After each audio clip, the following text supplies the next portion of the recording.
যেই দিনকে আমার নবী আল্লাহর দেওয়া কোরআন ও সুন্নাহর মাধ্যমে পরিপূর্ণ করে গেছে, এখানে যা আছে তা আপনাকে শুনতেই হবে, বুঝতেই হবে।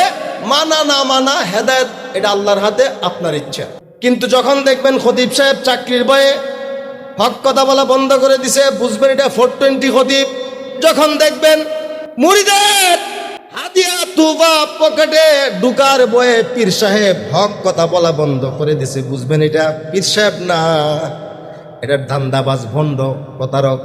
যখন দেখবেন আপনার নেতা আপনার চামচামি নেওয়ার জন্য নামাজের কথা বলে না, রোজার কথা বলে না, ইমান ইসলামের ধার ধারে না, শুধুমাত্র চেতনা চেতনা চেতনা বলে বলে আপনারে ধোঁকা দেয়, মনে করবেন এটা ধান্দাবাজ নেতা, এটা আসল নেতা না।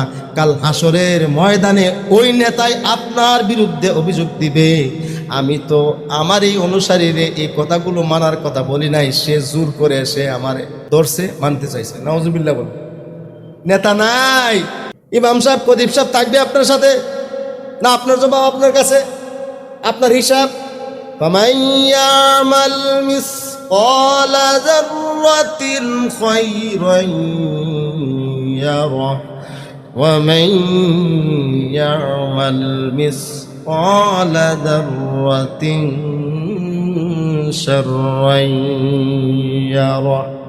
আপনি প্রকাশ্যে কিংবা গোপনে কারো অগোচরে কিংবা মানুষকে দেখায়া যা যা কিছু করেছেন সব কিছু কাল হাসরের ময়দানে আল্লাহ রাব্বুল আমিন আপনাকে দেখায় দিবেন। বলেন আল্লাহু আকবার।